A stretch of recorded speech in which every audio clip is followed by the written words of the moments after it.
மாண்பமை தமிழக முதல்வர் அவர்களால் கொண்டு வரப்பட்டிருக்கிற வரலாற்று சிறப்பு வாய்ந்த தனித்துவமான தீர்மானத்தை விடுதலை சிறுத்தைகள் கட்சியின் சார்பில் எழுச்சி தமிழர் மரியாதைக்குரிய தலைவர் முனைவர் அண்ணன் திருமா அவர்களின் சார்பில் நெஞ்சார பாராட்டி வரவேற்று மகிழ்கிறேன். மாண்பமை பேரவை தலைவர் அவர்களே, நீங்கள் ஏற்கனவே சுட்டி காட்டியதைப் போல பேராசிரியர் ஜவஹருல்லா கனத்த இதயத்தோடு மிக முக்கியமான அம்சங்களை இங்கே பதிவு செய்திருக்கிறார். ஒன்றிரண்டு கருத்துக்களை மாத்திரம் நான் சொல்ல கடமைப்பட்டிருக்கிறேன். அன்பு சகோதரி சுனிதா வில்லியம்ஸ் அவர்களை மாண்பமை முதல்வர் அவர்கள் இங்கே பாராட்டினார். உலக நாடுகள் விண்வெளியிலே ஆராய்ச்சியை நடத்தி கொண்டிருக்கிற போது இந்தியாவிலே இருக்கிற ஒரு கும்பல் சவக்குழிக்குள்ளே போய் ஆராய்ச்சியை நடத்தி கொண்டிருக்கிறது. அவுரங்கசீப்பினுடைய கல்லறையை தோண்டி நாக்பூரை நரபலியின் தலைமை பீடமாக மாற்றிக் கொண்டிருக்கிற அவலத்தை பார்த்து கொண்டிருக்கிறோம். மாண்புமை பேரவை தலைவர்களே, இந்தியாவில் நடைபெற்றுக் கொண்டிருக்கிற இரண்டாவது விடுதலை போர் புராணத்திற்கும் வரலாற்றிற்கும் இடையிலான யுத்தமாக பரிணமித்திருக்கிறது. நமது மாண்புமை தமிழக முதல்வர் அவர்கள் வரலாற்றின் பக்கம் நின்று நம்மை வழிநடத்துகிறார்.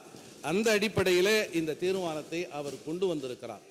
ஒன்றை மாத்திரம் சொல்லி நான் நிறைவு செய்ய கடமைப்பட்டிருக்கிறேன். மாண்புமை பேரவைத் தலைவர் அவர்களே, முதல்வர் அவர்கள் தொடங்குகிற போதே வேற்றுமையில் ஒற்றுமை என்கிற சொல்லை இங்கே பதிவு செய்தார்.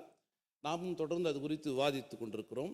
வேற்றுமை என்பது வேறு, வேறுபாடு என்பது வேறு, பாகுபாடு என்பது வேறு. கருப்பாக இருப்பது சிவப்பாக இருப்பது என்பது வேறுபாடு. ஆனால் சிவப்பு உயர்ந்தது கருப்பு தாழ்ந்தது என்பது பாகுபாடு. குட்டையாக இருப்பது நெட்டையாக இருப்பது என்பது வேறுபாடு. ஆனால் நெட்டையாக இருப்பது உயர்ந்தது, குட்டையாக இருப்பது அவமானமானது என்று சொல்வது பாகுபாடு. ஆணாக இருப்பது பெண்ணாக பிள்ளை பெறுவது என்பது வேறுபாடு. ஆனால் ஆண்தான் உயர்ந்தவன் என்று சொல்வது பாகுபாடு. இந்த அடிப்படையில் தமிழ், இந்தி, கன்னடம், மலையாளம் என்பது பல்வேறு மொழிகள், இது வேறுபாடு. ஆனால் இதிலே இந்தி தான் உயர்ந்தது என்று சொல்வது பாகுபாடு.